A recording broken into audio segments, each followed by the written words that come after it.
به نام خدا. سلام دانش آموزان عزیزم.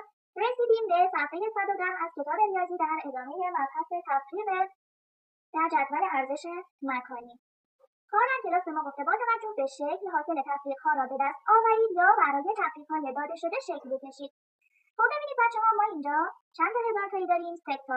چند تا صد تایی داریم؟ 4 تا. چند تا 10 تایی داریم؟ 3 تا. چند تا یکی داریم؟ 5 تا. حالا از بین اینها 3 تا یکی رو باید خط بزنیم. از 5 تا یکی 3 تا یکی رو خط بزنیم چند تا میمونه؟ 2 تا یکی. از 3 تا 10 تایی 2 تاشو خط بزنیم چند تا 10 تایی میمونه؟ یه دونه 10 تایی. از 4 تا 100 تایی یه دونه 100 تایی رو خط بکشیم چند تا میمونه؟ 3 تا. و از 3 تا 1000 تایی یه دونه رو خط بزنیم چند تا میمونه؟ 2 تا. پس میمونه 2312. حالا برای پایینی خودمون باید تفریق بنویسیم. بچه‌ها چند تا یکی داریم؟ 1 2 3 4 5 6 7 8 9 10. 10 تا یکی داریم. خب 10 تا یکی یعنی یه بسته 10 تایی. پس ما یکی نداریم. یکیمون میشه 0. چون با 10 تا یکی یه بسته 10 تایی درست میشه. چند تا 10 تایی داریم؟ 1 2 3 4 5. 5 تا 10 تایی داریم. چند تا بچه‌ها 100 تایی داریم؟ 1 2 3 4 5 6 7 8 9 10 11 12. 12 تا 100 تایی یعنی 10 تا 100 تایی به اضافه 2 تا 100 تایی. 10 تا 100 تایی میشه یه بسته 1000 تایی.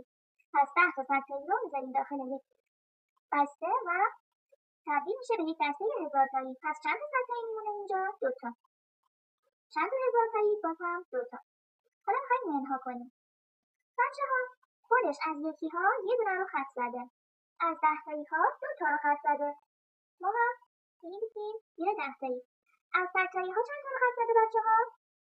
4 تا. 1 2 3 4. از 1000 تایی‌ها چند تا رو خط زده؟ یه دونه. حالا این تفریق رو انجام میدیم. میگیم از 0 تا یکی من چطوری یه دونه یکی بردارم؟ نمیشه که. پس چیکار میکنم؟ میرم از 10 تایی یه بسته قرض میگیرم. این میشه 4 بسته 10 تایی.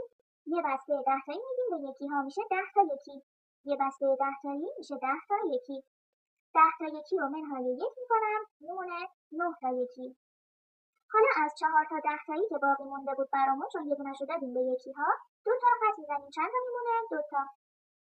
حالا بچه‌ها از 2 تا 100 تایی میخوام 4 تا 100 تایی بردارم میشه؟ نه نمیشه. 2 از 4 کوچیک‌تره.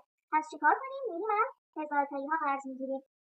1000 تاییمون میشه یک بسته 1000 تایی. یه بسته 1000 تایی میدیم به صدگان که میشه 10 تا 100 تایی.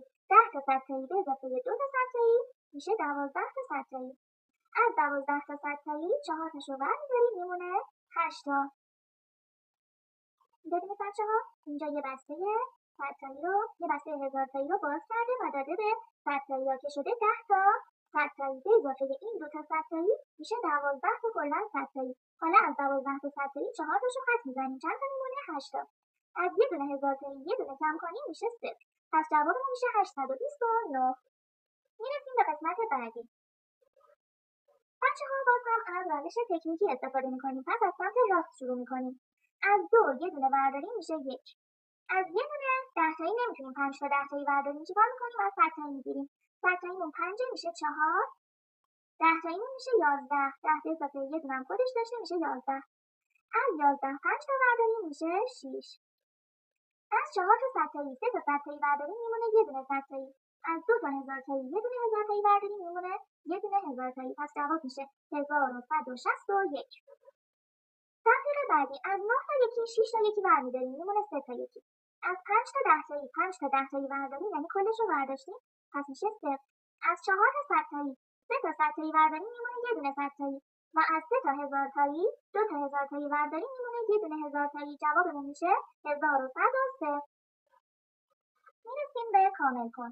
گفته تعداد کلی مربع‌ها را با نوشتن ضرب و جمع به دست آورید. خب بچه‌ها ما نگاه می‌کنیم به مربع‌هامون. اینجا چند تا دسته داریم که مثل همن؟ 2 تا. پس 2 تا دسته چند تایی داریم؟